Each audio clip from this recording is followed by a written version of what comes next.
Bismillahirrahmanirrahim. Assalamualaikum warahmatullahi wabarakatuh. Hamdan syukurillah amma ba'du.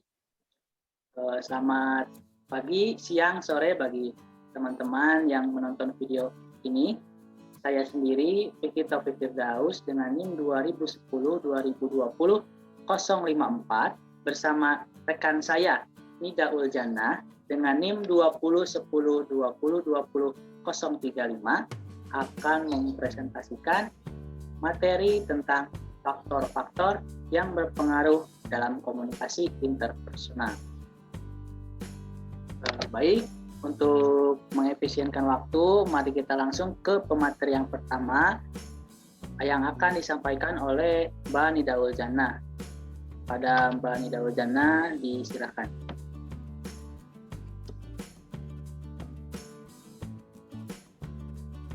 Komunikasi interpersonal adalah komunikasi yang terjadi antara dua orang atau lebih, yang biasanya tidak diatur secara formal. Dalam komunikasi interpersonal ini, setiap partisipan menggunakan semua elemen yang proses komunikasi.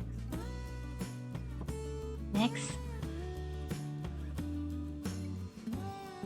Dan faktor-faktor yang mempengaruhi itu sendiri, yang pertama ada budaya. Nah, pada umumnya budaya mengacu pada kebiasaan, bahasa, kesenian, nilai-nilai yang dipelajari, kepercayaan, dan perilaku yang umum bagi sekelompok individu. Komunikasi dan budaya memiliki hubungan yang sangat erat yang bersifatnya timbal balik. Dalam artian di sini adalah komunikasi berperan dalam membentuk budaya dan sebaliknya, budaya juga berperan dalam membentuk komunikasi. Budaya membantu proses pertukaran pesan atau informasi yang bertujuan untuk mengirimkan ide, perasaan, dan situasi tertentu yang ada di pikiran individu. Peran ini perlu dipahami oleh partisipan komunikasi guna menciptakan hubungan interpersonal yang penuh makna antar partisipan komunikasi yang memiliki latar belakang budaya yang berbeda. Adapun pengaruh budaya dalam komunikasi interpersonal diantaranya adalah menghindari etnosentrisme dan diskriminasi budaya.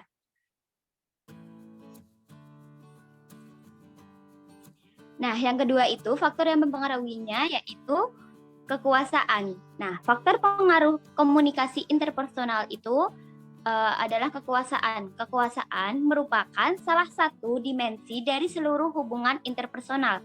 Yang dimaksud kekuasaan adalah kemampuan untuk mempengaruhi orang lain dan mengendalikan apa yang terjadi pada orang lain. Seluruh interaksi antara manusia sesungguhnya mencerminkan beberapa bentuk kekuasaan, baik di tampak kekuasaan umumnya, membagi kekuasaan mereka kepada individu-individu yang tidak memiliki kompetensi yang sama. Ketidaksetaraan ini dapat menjadi hambatan bagi efektivitas komunikasi interpersonal.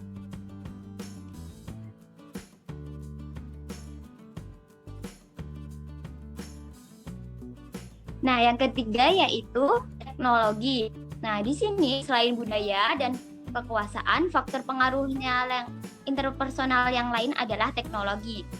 Nah, berbagai peralatan teknologi informasi dan komunikasi kini sudah bertebaran di sekitar kita, telah berkembang menjadi media komunikasi yang modern, dan di era digital seperti sekarang ini, teknologi berperan penting dalam komunikasi interpersonal.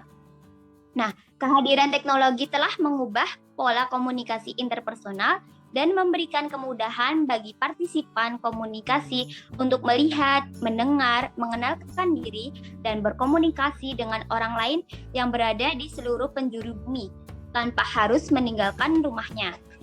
Selain itu, teknologi mengubah perasaan tentang diri sendiri, norma sosial, kebahagiaan, pilihan interpersonal, dan peraturan komunikasi yang diikuti.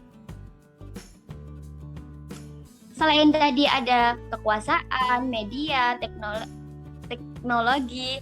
Nah, di sini selanjutnya tentang media. Nah, menurut N.C. Luhan, media adalah pesan. Nah, lebih lanjutnya ia menjelaskan bahwa saluran atau media komunikasi memberikan dampak atau pengaruh dalam proses pengiriman dan penerimaan suara.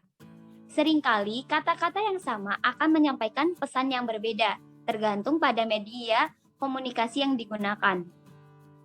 Dalam komunikasi interpersonal, umumnya menggunakan media komunikasi lebih dari satu, misalnya 2 atau lebih simultan. Misalnya, ada interaksi tatap muka, partisipan komunikasi menggunakan saluran vokal, pendengaran untuk berbicara, dan mendengarkan secara saluran visual untuk menampilkan bahasa tubuh dan menerima sinyal secara visual. Kehadiran teknologi komunikasi dan informasi telah menambah jenis media komunikasi yang digunakan dalam komunikasi interpersonal. Misalnya, interaksi kini dilakukan melalui surat elektronik, situs jejaring sosial, pesan instan, film, televisi, radio, dan lain-lain. Selanjutnya, faktor yang mempengaruhi yaitu persepsi. Persepsi sendiri adalah faktor mempengaruhi komunikasi interpersonal. Persepsi sendiri itu memberikan proses makna pada sensasi sehingga manusia memperoleh makna yang baru. Dalam sistem komunikasi interpersonal, persepsi merujuk pada persepsi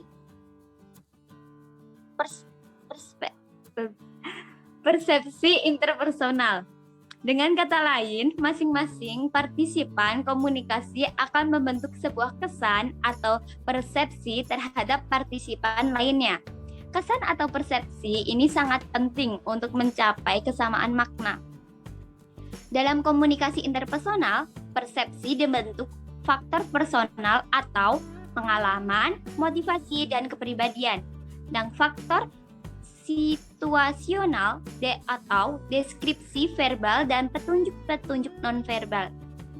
Pengaruh persepsi dalam komunikasi interpersonal dapat bersifat negatif maupun positif. Pengaruh persepsi negatif misalnya terjadi kesalahan persepsi yang dapat menimbulkan konflik. Sementara pengaruh persepsi positif misalnya mempengaruhi dan menghargai adanya perbedaan persepsi. Nah, selanjutnya itu pengaruh konsep diri terhadap komunikasi interpersonal.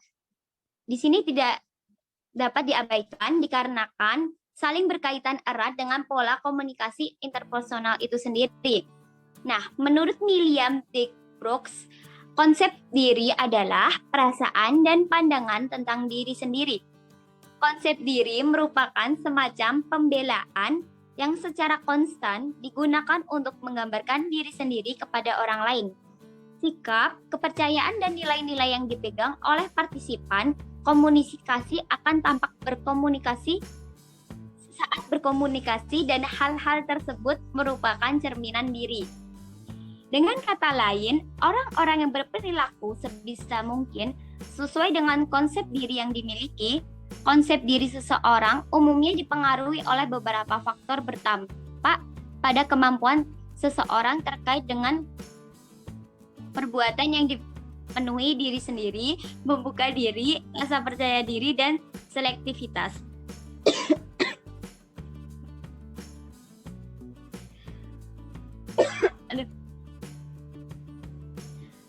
Yang selanjutnya yaitu antraksi. Dalam komunikasi interpersonal sendiri, yang dimaksud dengan antraksi adalah kesukaan pada orang lain, sikap positif, dan daya tarik seseorang.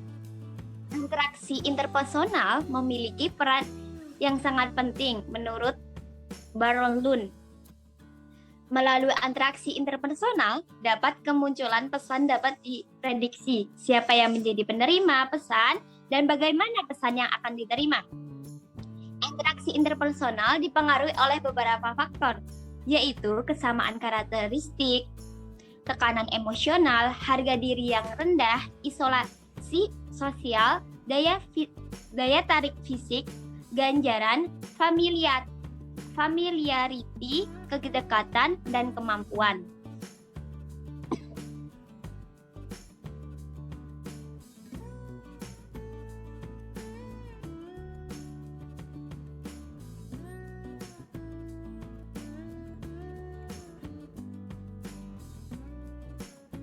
slide selanjutnya.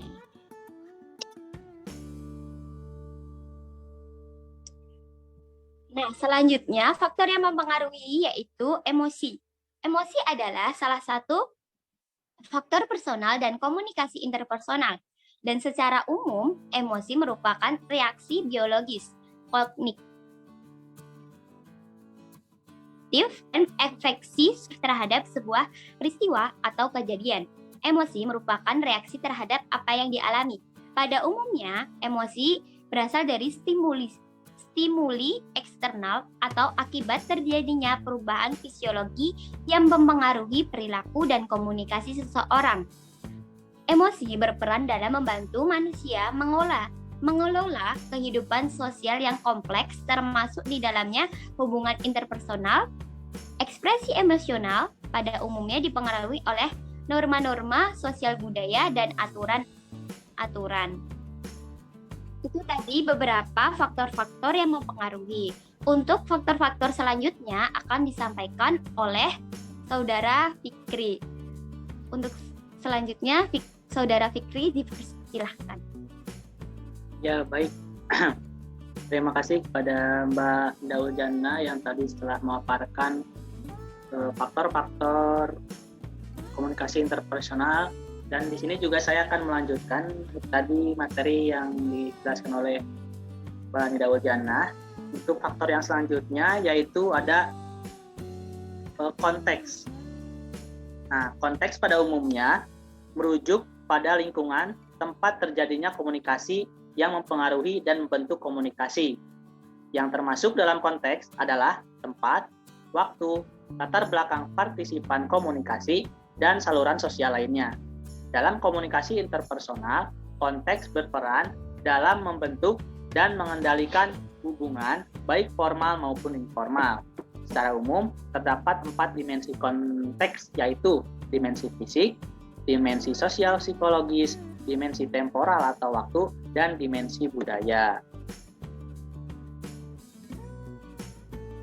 Untuk faktor yang selanjutnya, yaitu harga diri. Nah, harga diri adalah salah satu faktor personal dalam komunikasi interpersonal. Harga diri berkaitan erat dengan atraksi interpersonal dan konsep diri yang tadi dijelaskan oleh Mbak Daul Jannah. Menurut para ahli, bila harga diri seseorang direndahkan, maka hasrat untuk berafiliasi atau bergabung dengan orang lain akan meningkat, dan hal ini dapat membuat seseorang menjadi semakin responsif untuk menerima kasih sayang dari orang lain. Seperti halnya konsep diri, harga diri dapat mempengaruhi komunikasi dan hubungan interpersonal karena harga diri bertindak sebagai filter dalam setiap interaksi yang dilakukan dengan orang lain. Harga diri menentukan bagaimana mendekati seseorang, memberikan tanggapan, dan menafsirkan pesan. Dengan kata lain, harga diri berdampak pada kemampuan seseorang untuk lebih peka terhadap orang lain. Nubuat yang dipenuhi sendiri, cara penafsiran pesan, kebutuhan sosial, dan gaya berkomunikasi. Untuk faktor yang selanjutnya ada keterbukaan. Nah, yang selanjutnya ada keterbukaan, yaitu sebuah faktor pengaruh dalam komunikasi interpersonal yang juga berkaitan erat dengan konsep diri. Konsep diri, seseorang akan berkembang dan meningkat jika ia menerima reaksi orang lain terhadap keterbukaan dirinya. Keterbukaan diri atau membuka diri atau self-disclosure terjadi ketika seseorang dengan tujuan tertentu menyuguhkan beragam informasi tentang dirinya kepada orang lain yang tidak akan orang lain ketahui jika ia tidak mengatakan kepada mereka.